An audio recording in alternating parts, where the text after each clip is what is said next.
Hello and welcome to another edition of Topic North Texas from the North Texas Commission. How are you doing today, Andrea? I'm doing okay. We are still so far out from the runoff that I can't even believe it. We've been talking about it for months already. Well, and of course, I'm sitting here focused on the local elections. Sure. Yeah, Early voting started today in real time. By the time you hear this, it will probably be almost done. almost done. And election day is Saturday, May 3rd. Yeah, May 3rd. That's Saturday, May 3rd. Second. Second. Saturday, May 2nd. Second, sorry. We're great at this. Yeah, where's the go figure? Can't do your math. I've already voted. I was out there this morning at 8 a.m. I was the fourth vote in. Okay. I was beaten by a former city council member. He and I have a race to get to the polls every year. So I'm done. That's why I don't really know what day it is, because I know what day I'm voting. I'm going to drag all three of my children to make them experience their at least 25th election with me, so that I'm trying to raise good citizens who go vote, even if it's begrudgingly with their mother. Yeah. For the rest of their lives. They love my household because there's 5 voters in that house. It's one postcard, 5 voters, done. It's perfect. So all good. So what is going on as far as the runoffs go? Okay, I was gonna say we're not getting into municipals here. There's too many much. going on, too much. Too many. Hopefully by the time 27 rolls around, most of them will be in November on that off year, and we'll be able to talk about them a little bit together in groups. That'll be fun. Yeah, we'll see. If you consider that fun. I mean, it depends on what city you're in. I mean, I've got cities that like the May dates. I've got cities that went to November and hate it. I've got cities that are in November and want to come back. I mean, it's all across the spectrum. Yeah. So, okay, I'm going to run through a couple of things happening on the state, and then we're going to get into the runoff, because I have an existential question for us today since we had a little bit of time. Okay. First of all, interim charges from both the House and the Senate have come out. Committees are starting to meet. We're really starting to see the study that goes into what's going to make the 90th legislature take shape. There have been several hearings focused on data centers. As we know, that is the hot topic. Journalist Brad Johnson calls it data saints and data centers, and that's now my favorite pun that I'm going to steal from him. It's pretty good. Talking about, and there's really two, now that it's the discussion is starting to form, it feels like there's two different discussions. There's one about electricity and water. Yeah. Do we have enough? How do we make sure we are prioritizing our citizens, making sure they have water, making sure they have electricity, are not suffering in their rate paying because of data centers? And then there's the more grassroots, I don't like data centers, so I'm against them. Right. And those two things, we have to solve this without angering this group too much. And if you don't know a lot about what's going on in Austin, the urban and the rural is almost just as much of an infighting as Republicans and Democrats. And it changes a little bit in these water discussions and these data center discussions. So it's going to be interesting to see how committees take shape and who is given the gavel on some of these committees that is going to matter. Is it going to be the person who It's all very complicated. You have a soon-to-be state senator from North Texas saying he's coming out with legislation to stop and curb data centers. And in saying it, he disagreed with the federal government, saying that they're important and we need them. And he said, I know President Trump says we need these, but we don't need them here, and I don't want them. And we're going to come back to that in a minute, because that sentiment is prevailing in some other areas that I find interesting. We're still talking about the dueling tax plans between the governor and the lieutenant governor. The governor seems to have tamped his down a little bit because so many people, I think, are agreeing with the lieutenant governor. Somebody told me the other day they can't believe they're agreeing with the lieutenant governor on the plan for property tax reform. So that will be a discussion. I think we will get someone in here to really do a deep dive with us on the podcast about what's coming for property taxes, because I believe more than even data centers, that's going to be the defining issue of. Yeah, we're gonna be back here trying to buy down property taxes again. Yes. And we're going to try and figure out how we can limit local control. And I get it. You want to control as much as you can. You want to reduce costs for everyone, but I also know that things cost money, and residents and citizens usually get to vote on those things. And what I think is fluff is what another person thinks is required for the quality of life in their community. And it's also going to be interesting. We're all paying high gas prices right now. That is going to change the surplus for Texas. great for the Texas budget in some ways. Sure. And so it's going to change maybe what we are going to have as a surplus, which is going to give members the ability to go, well, we'll just buy down this, but we won't always have that surplus. So it's going to be interesting.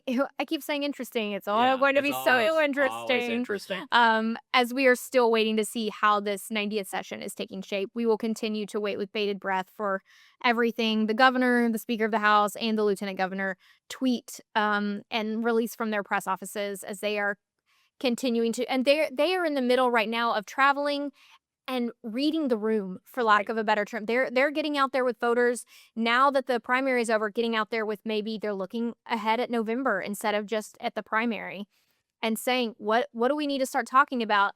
And I don't know if you heard the statement heard around the world, and by the world, I mean Austin and people on Twitter, when Lieutenant Governor Dan Patrick was speaking at the TPPF event a week or so ago in Austin, he said that the Republicans are going to have a tough time keeping the Texas House. Right. And Some of that's hyperbole. Listen, I don't think he means it as hyperbole. I think he thinks he will continue to see a Republican Texas House. But I also think this is very clear that he knows his chamber is safe. Yeah. And he's saying keeping Texas red is on you House members. I got the Senate. I've controlled my people. Yeah. You need to handle business. I think he saw his candidate in Lee Wamsgans lose. Yep. And that scared the bejesus out of him a little bit. Well, I'll be curious to see where this goes with Dustin Burrows. All right. I mean, if there's a significant blue wave that comes in, his chances of being. Yes. Chairman Burrows has said that's fallacy. We will keep the Texas House. We will continue to see Texas be red. But he was also elected with Democrats as well, has angered some of those Democrats. He's going to need every Republican voting for him to keep his speakership, or we're going to see the most interesting speaker fight we've seen in a long time. Yeah, I mean, you have to have some blue votes if you want to be Speaker of the House, based on the number of blue votes that are there. We'll see. And so I think the Lieutenant Governor was trying to scare the grassroots. Sure. He was trying to say this is not your average midterm election. Which it's not. It's not. And Governor Abbott will continue to be Big Daddy Warbucks on the right side. He's got over $100 million, and he knows how to spend it. He does. The governor is very good at several things, and one of them is a ground game. One of them is campaigning, turning his people out to the polls, and I think you will see that maybe in greater numbers and stronger force than you've ever seen it before, including his first election. Yeah, although his track record on that has been spotty. I mean, this last session it was pretty good, but the sessions before that, where he's tried to exert pressure, he did not get as many people to fold onto his side as he did this past session. Oh, I'm talking about the November election. Okay, that's how I think he is going to. He buys a lot of loyalty by sending block walkers, sending mail into districts of possibly struggling Republicans, and then they're very loyal to him when they go to Austin. And I think you will see him use his campaign war chest to buy that loyalty. And speaking of buying votes down ballot, let's move to everybody's favorite topic, the Senate race. James Talarico is now the Democrat nominee for Senate in the state of Texas. He, I believe, posted $27 million raised in Q1 this year. The third highest ever in the country. Yes. Number 2 was Beto. Yes. And Beto's was in a quarter much closer to his campaign. Yeah. It was closer to that general election when everybody's paying attention. This is Q1, which is crazy. I mean, it speaks to the fact that the Democrats have not had an interesting statewide primary, but it also speaks to how early the interest is in James Talarico, and he is not slowing down in his fundraising. No. He is doing only kicking up. I don't know whether that $27 million plus the $100 million he'll probably raise between now and then will buy him a seat in the United States Senate. I think statistically it still might not happen for him. Right. But I do think it's going to buy the Democrats several seats in the state house and several seats in Congress. Absolutely. I don't know which ones yet, but that money is going to get some people elected. It just might not be James Talarico. Yeah. Yeah, I mean, and when it pulls people out to the polls, that's where it works. You've got to have excitement at the top. Yes. We have our races we've been talking about that are still coming up in the runoff with Representative Julie Johnson against former Representative Colin Allred. That continues to be just the most interesting race because it's a sitting rep and a former rep, but neither are running for the seat that they used to serve. It's just an interesting. Representative Allred has the money, and I think Representative Johnson has momentum and endorsements. Right. I think Representative Allred, who got more votes in the primary, but was buoyed very much by a large Jasmine Crockett turnout in that district. Right. And so who's going to turn? Runoffs are a turnout game. If you are expecting voters that did not vote in the primary to come and save you or sink you in the runoff, you are barking up the wrong tree. You turn out the people who have already voted for you. That's the whole ballgame to a runoff, especially a runoff that far from an election that most people have forgotten the primaries existed. And election day is the Tuesday after Memorial Day is Monday. It's gonna be the worst, and it's that year. It's that way every time. Yeah, but our just gonna be a mess. numbers are consistently terrible for runoffs. So here's my existential question. We're going to talk about Attorney General Ken Paxton and Senator John Cornyn. Right. I read a study that said, Ad Impact said, $64 million approximately was spent for John Cornyn. That's his spend and PACs supporting him. Okay. $3.6 million was spent for Ken Paxton. John Cornyn was the larger vote getter in the race, but not enough to help him avoid a runoff. And in the most recent good polling, John Cornyn is polling at 44%, and Ken Paxton is polling at 43%. And if you're any good at math or even bad, you know that doesn't equal 100, and how you can be undecided in this race. It always amazes me. I know. Where do they find these people? I said maybe it's just Wesley Hunt's whole family. It's always that 6% that just has no idea what they're doing. Hasn't decided in this race that is going to vote in it. Yeah. But apparently there's a decent amount of undecideds. The normal thinking is, if you have been outraised and outspent, you should win. By that much, you're going to lose. Yeah. John Cornyn on paper should win. Yeah. Easily. It shouldn't have gone to a runoff. $20 to $1 advantage. But that is purchased ads. Yeah. We have turned into such a content economy, and I'm not one to tell you Facebook wins elections. It does not. No. But when you've got podcasts, news media, Ken Paxton is not doing a lot right now as Attorney General, but he is doing a lot of press releases and lawsuits that buy him time on Fox News and on Newsmax, where your primary voters are watching. Right. So maybe he's going on and he's talking about his lawsuit against Lululemon because they have poison in their leggings. That's real. But that sounds like something I made up, but it's real. The poison part maybe, but he's definitely got the lawsuit. But he's going on, he's getting to talk about what he's doing, and then the back half of the interview is talking about his campaign. Yep. And so unearned media. How do you outspend that much unearned media when maybe this has been this Cornyn Paxton was not something either of them accidentally got into. This has been coming. Yeah. This has been coming for us. And we did the podcast right after the primary. We did another one in April or in later, and we're still going, well, we think President Trump will maybe have endorsed before the time we finish. And now we're at war. And now we're at war. And now President Trump's approval ratings are lower than they were. Yeah. And now gas is $5. And I think President Trump is afraid that his endorsement doesn't mean what it used to. Yeah. And he's either going to endorse the wrong person and they're going to lose, or he's going to endorse the winner, but it's going to antagonize his base that he has already made upset with maybe a war and gas prices and some other. You are seeing, I think, President Trump become very protective of his own brand, rather than trying and go out and do what other people have encouraged him to do that is best for the party. Right. And this is all going to come to a head. It will. I'm excited to see it. It'll be entertaining. It's not going to come to a head in May. That's a blip. It's going to come to a head in November. Right. And there's so much to happen between now and November. Well, thanks for the updates. Anything else before we head off to the second part of our program today? I think that's it for me today. Don't forget to go vote, both in your municipal election and in the runoff election. Yeah, and please don't tell me I didn't know. Go to your city website. It's not hard to find. Go talk to that crazy friend of yours that's always involved in the local Yeah. politics. You've got one. Go ask them. It's not hard. Takes 5 minutes, and you're in, out, done. So Texas does a good job of making sure that if you're registered to vote, you can vote, and it's easy. So Yep. with that, y'all, Let's talk childcare. yeah, let's do it. All right, and welcome back. We want to welcome Kara Waddell, who is our president and CEO of our Childcare Associates here in North Texas. Kara, welcome to the Thank program. you. Appreciate it. One of the reasons I'm really excited to have you here is, when I put on my mayor's hat, Right. there are 4 things that I want to make sure work in my city. Okay. I have to have good transportation.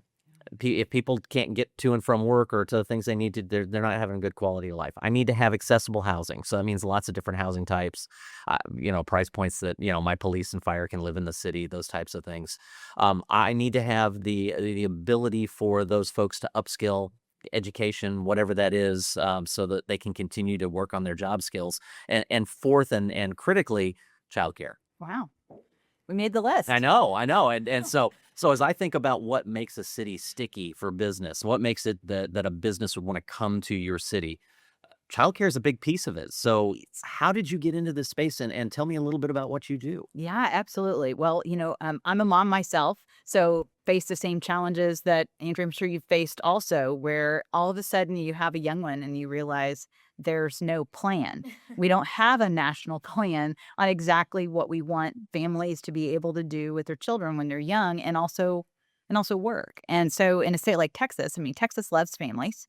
Texas loves working families. And so certainly in some ways, Texas should love childcare. So I think I got involved in the space when I realized, returning from living overseas and seeing how different other countries did it. I came back and had a 3 and 4-year-old and was like, how do people do this in the United States? And realizing that there wasn't a plan. The answer is not well. Yeah, not well. And yet we do love our children, we love our families, and we love our choices. Right. No one wants there to be one government approach to what families should do with young children.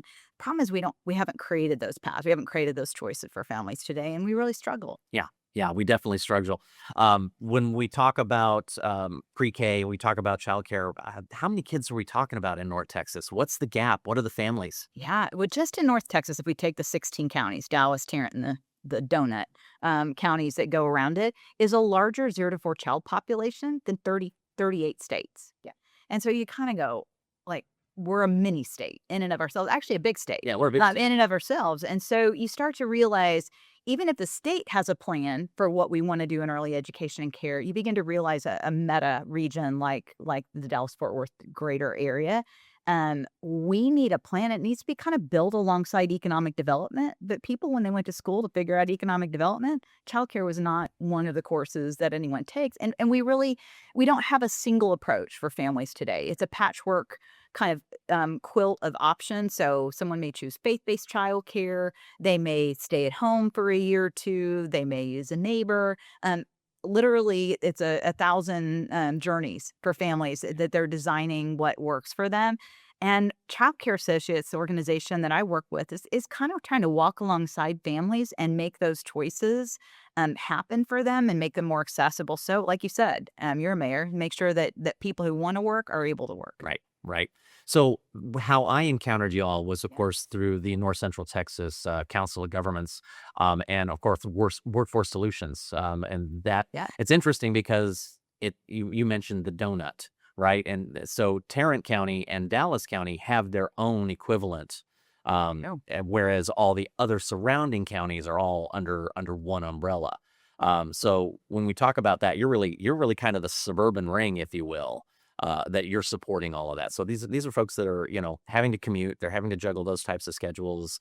Tell me a little bit about, are you finding differences between those urban pockets versus the outer ring there? Or Great question. I think we know that's true in most contexts. So we're working with Tarrant County as well as the counties that loop around. And, you think urban, dense populations have childcare hard, when you get up to the rural areas where there's not enough of a concentration sometimes to be able to support a small business or a church that may be providing that kind of care. So I always kind of say childcare is like a waffle. Everything is true in one little part of the grid. Which part are we talking about? And certainly in North Texas, that can be true as well. So really, we see everything. The most things that are in common, both in rural and in more urban dense areas, is the unaffordable context of childcare. Childcare, everybody always wants to know. Sometimes people erroneously think they must be making a lot of money because I'm certainly writing a big check, right? As a mom or as a parent. When you get into the numbers, you realize it's a workforce intensive piece. Who wants a baby classroom with 25 babies and 2 adults? No one Legally, would. you can't. Legally you can't, and no one would design that as a good option. And so, a lot of times infant classrooms, 8 or 9 children and 2 adults, trained adults. And so you start to realize, oh, it's labor intensive. It's very labor intensive. And so it's expensive. That's a truth, whether urban or rural. A second truth is that we don't pay those who work in those facilities very much, partly because of that affordability ceiling. Parents can't afford more. And so it kind of artificially keeps the wages low. We actually pay dog groomers more than we pay the caregivers for our infants and toddlers and teachers. What are we at? Just over $15? $15. 14, I think, is Texas average. Our area is 15. And you start to realize, these are our babies, the things we care most about. You think of how families plan and are thinking about the school. In these young years, you're just having to come up with the very best option you can. And that's, if you're thinking a 2-parent household, that's one range of solutions. If you're a single-parent household, right, you don't have as many choices. And in Texas today, I think it's 27% of our parents with young children 6 and under, are single moms. 14% are single dads. So you just add that up, you go these people literally cannot work if there's not a happy grandparent or a childcare option. And we always talk about childcare. It's this much for one child. Most people I know have at least 2. I think legally to live in Lake Highlands, you have to have 3. Every, we're prioritizing. I was at an event with TJ the other day and they were talking about the declining birth rate. And you're going, this is what people are looking and going, I can't afford to have kids. And the fact that we might have a smaller next generation of Texans because people are looking at the reality of just not being able to afford kids is kind of heartbreaking. It is heartbreaking. And I know, I have 20-year-old sons and talking to their friends, they comment all the time, I don't think there's a plan for us. We don't have a pathway to buy a home. If I got married and had children, and they're having to realize they're going to have to design something that works for them until we as communities, we as a state can really step up and begin to say it's time to walk alongside working Texas families. Yeah, the reason we moved to Texas, my wife and I, is we were getting ready to have a family, and the cost of living was such that she could stay home the first 7 years. She was a Montessori teacher for 15 years. Right. And so I firsthand see the business side. The business case is really challenging. We're average cost of childcare, if you are, is what I think the number you gave me was between $11,000 and $13,000 a year.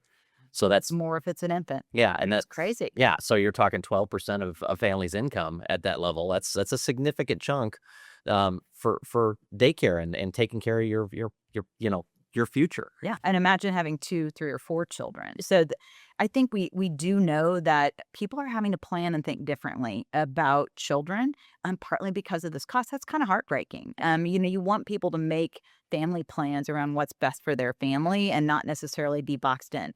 But still, from an economic development lens standpoint, your comment as that childcare is really a part of our economic infrastructure.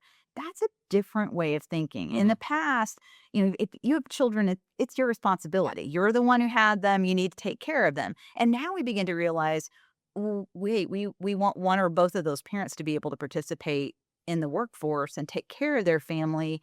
There may be a role for how companies operate, and thinking that families with young children is part of their workforce retention strategies is becoming, how do we ensure childcare? And not to be stereotypical, but moving this away from being a women's issue.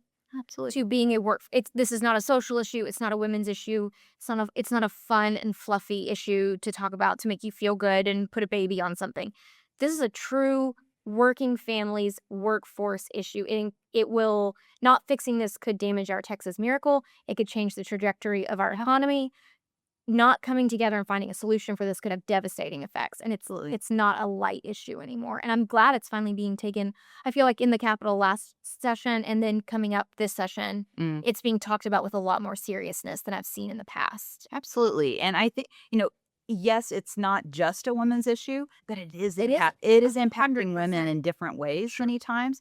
And so, we frame it as this is a Texas issue, because it impacts the economic development, it impacts your workforce. And Texas loves families. We Yes. want families to feel comfortable and thrive enough economically to be able to have children and pass on what they know to a next generation. That's kind of part of the American dream. Right. So Right. childcare is an important building block. So, Kara, when we look at this, and we know the families have to take care of it, right? Because if they don't, their kids sitting on the street, and that's not what we're doing, right? No. So where can business and government, where can they come alongside, or how are they coming alongside to help with this? So, and where's the low hanging fruit? Where can we maybe get some quick wins? Yeah, great question. Well, today our real national plan is there's one pot of money for childcare that comes to states, and that in Texas our local workforce boards manage that, and we're their contractors. So we pay millions of dollars a day on behalf of 19,000 working families across North Texas to pay for childcare. That's only about 12% of eligible families. So just a few months ago, sitting on the wait list in North Texas, 60,000 families, children, so families with children, so 60,000 children are wanting and needing assistance in order to work. And I think that's an easy win. That here's a program that's already up. It's already working, and we have a lot of the childcare infrastructure to make at least a large portion of that happen. And a lot of states are starting to step up and say, look, nationally, if we get this investment, maybe it needs to be part of our state economic thinking to say we need to help some of those families get across a finish line in their young years for childcare, or in getting childcare so they can finish a degree or a workforce credential. And those are the criteria. Now, I've watched the Minnesota, debacle as well with Sure. some of the questions and rightful concerns. Taxpayer dollars are not monopoly money. These are investments in real American families. And I think the Texas error rate for this program is 0.4, 0.5%. Yeah, I've been in those meetings. I've seen those reports. I've seen what some would consider onerous reporting, but it's there. Texas maybe over documents. It's very, very specific. We're not getting that kind of issue here. This is not happening in the way of others. But the opportunity to be able to say, okay, now that we know it is working and these bad things aren't happening, how do we multiply the good by making that simple win? And I always hate to say public investment is the way we move forward, but I think in the way the market's working for childcare, are we going to ask parents to pay for it, business to pay for it, or government to help pay for it? And I think the reality is no one entity can cover that full cost, nor should they be asked. I'm a fan of all of the above. Yes. Right. So it's a public-private partnership, and we need to figure out creative ways that we help. There's new tax breaks for companies in the area that if they're investing on behalf of their employees on childcare, there's a large tax credits went from 250,000 to now 600,000. Small businesses can cluster together also and access those same level of tax credits together. So there's some new tools in our toolbox. We need a lot more, but there's some new tools that are really incenting the role of private enterprise and saying, you know what, this is a valuable employee, and I'm going to help them out for the next couple of years to get across the family finish line till their child's in school. That may be cheaper than turnover. Sure. Yeah. And so, companies are having to take a fresh look and think through what that is like. So we're an advocate for, yes, government has a role, especially for our lower or more moderate income families. And why not cover 100% of the families who are eligible for that assistance program? And then secondly, the role of companies and just thinking through, this is no longer a fringe benefit. It's a core piece of their HR thinking and philosophy is if I can keep a high quality employee engaged on our team and they can support a thriving Texas family, that's just a win-win. Yeah. No, it makes all the Right. sense in the world. So we're running up to the end of our time, but I did want you to kind of touch on the new ESA accounts that Texas just allowed for. Yeah. Apparently, there's some accessibility here. Tell me a little bit about how that works. Yeah, so education savings accounts, whether you like them or you hate them, they're a part of our building blocks that we can start to look at for as solutions for families as they think about schooling. What a lot of people didn't know is that Texas is actually the first state to have an education savings account option for families that also includes preschoolers. Now, you had a preschooler once. I did. I have 3 of them once. And if you had the opportunity to offset, not just attend pre-kindergarten during, let's say, 8 to 3, but you could get your working day hours covered, I mean, that may be an option that you need. So one of the things that Education Savings Accounts has done is that it's eligible for certain preschoolers, not every family, and childcare providers. So a faith-based childcare program, a community-based, a nonprofit, schools, all are contexts in which they could receive those 3 and 4-year-old services.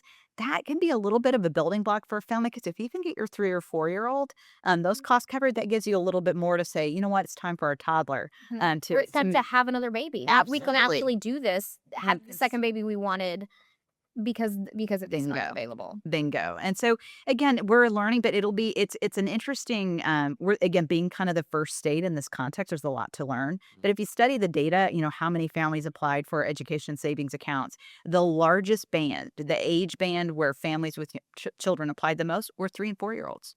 So it's very clear that our families with young children are saying it's time.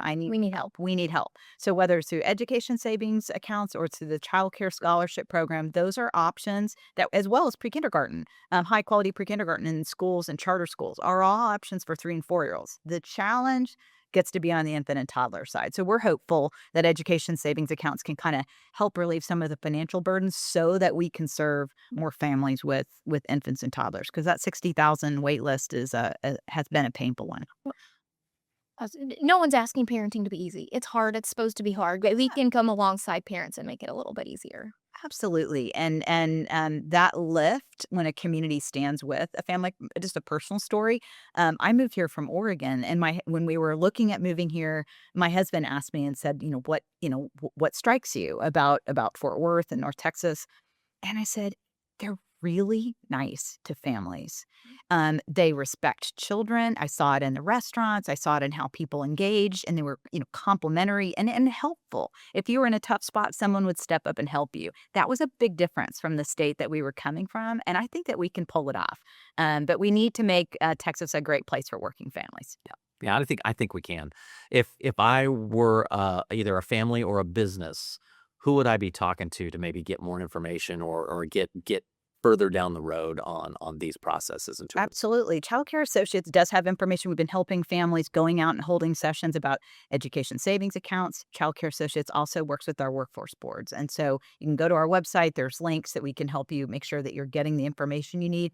And we're also working with Austin to make sure there is no reason. There are other states where you can log on and families can see 20, 30, 40 options of things that would just help them get that little bit of a boost their family needs to be successful, and just a single application. It's time we use technology to make this a little bit simpler, because It can apply to every college in Texas in one application. Our kids can we get can come up with a way to find out all of your options as a family with young children. I like that idea. Well, we look forward to working with you in the 90th session. I'm sure there'll be some opportunities for us to go down there and advocate for families and advocate for businesses and make sure everybody's getting a little bit further down the road. We all benefit from the North Texas Commission. So thanks for what you guys do. Thanks for coming. Appreciate it. Okay. Thanks for being here. All right.